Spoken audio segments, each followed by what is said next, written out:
Hello and welcome to French Sunnyside, the channel on which I tell you all about language learning, mindfulness and self-awareness. I'm Jessica and today I'll be telling you all about acceptance. Are you ready? Let's go.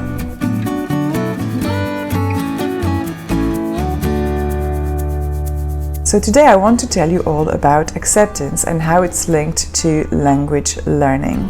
This is one of the pillars of mindfulness, is accepting the situation as it is, because it's the first step to taking action with more clarity.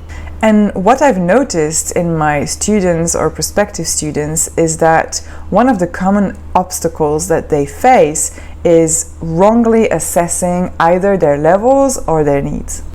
And this is something that we very commonly do, right? We wrongly assess how well we can speak the language, we wrongly assess our real goals, we wrongly assess our priorities in life and our values. And we wrongly assess the time that is actually available to us once we have taken care of our jobs, our children, and everything else that also matters. The question is, why do we lie to ourselves? Now, we don't do this on purpose or consciously. We do it because we have this image of how we want things to be. And I think it's especially the case when we discuss our goals with someone else whose opinion of us we value, such as a teacher. It's like our egos get in the way and want to show that we are willing to do the work and we are good students and so good people. So I see students connecting with me and seeing me online during a consultation and describing this ideal situation of how they would like things to be and how they think things should be. They tell me that, yeah, sure, they can work on their French 4 hours a day, that they are at a B2 level now, and that their goal is to go from B2 to C2 within a year. And yeah, taking risks, it's not going to be a problem. But this is not the truth. And the truth is super important to find out. So the first thing to correctly assess and to accept is your real level of French today, not what it was 3 months ago and not what you think it will be in 3 months. It doesn't matter how long you've started learning French, it doesn't matter what the previous methods you've used have promised you. You need to assess your real level by mindfully asking yourself the following questions. Can I write in the language? Can I have a conversation with natives? And if so, is it a basic conversation or can I exchange on philosophical ideas? How do I find reading authentic texts that were not especially created for students? What about how much I understand when I listen to a podcast or when I watch a series on Netflix? When I say mindfully ask yourself those questions, it's not just a fancy word I'm throwing at you. It just means that you need to do so without judgment of yourself, that it doesn't matter what the answer is, it just is. With bringing a bit of compassion and acceptance and avoiding judgment against yourself, you should be able to reach a clear and true conclusion. The second thing I wanted to tell you is that obtaining a certificate in French is not the goal, or at least it's not the real goal. I mean, it is nice to have a certificate and it can be a source of motivation to just get that boost that you need in the language. But it's important to know that it's only a byproduct of your journey.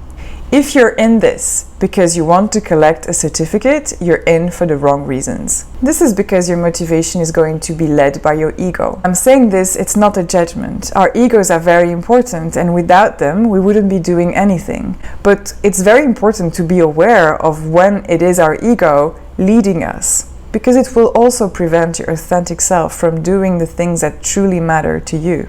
It will prevent you from taking risks, and so it will prevent you from making real progress. Progress that lasts longer than the results of a test.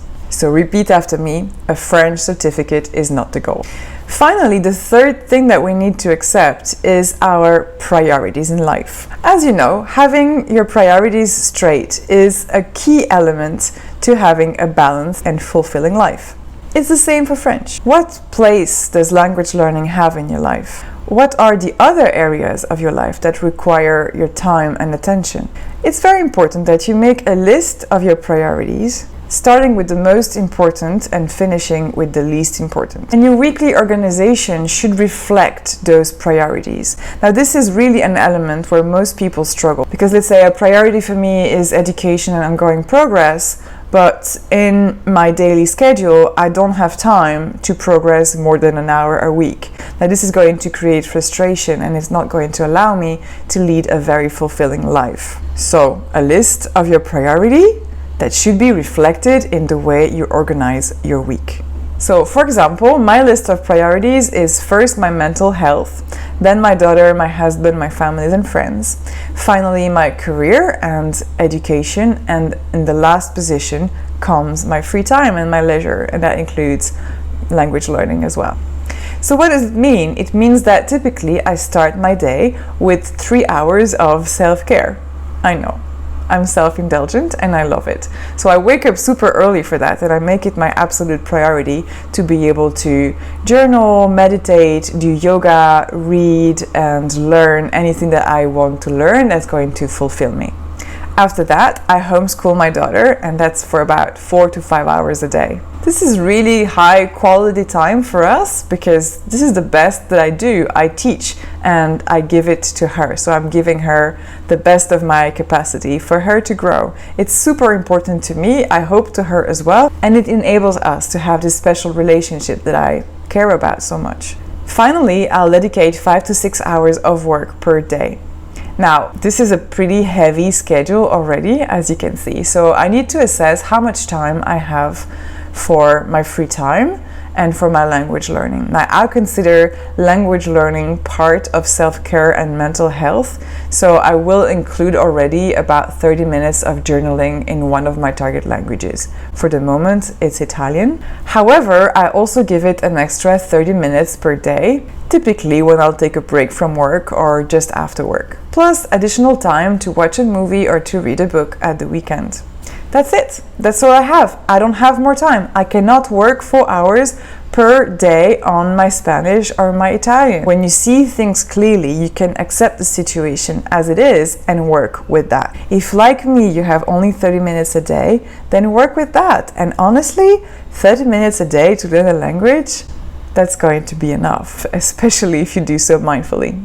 Thank you for watching this video. Don't forget to like, comment and share. I would love to hear your thoughts about the subject in the comment section, and you can reach me and see more of my work on my website www.frenchsunnyside.com. See you soon!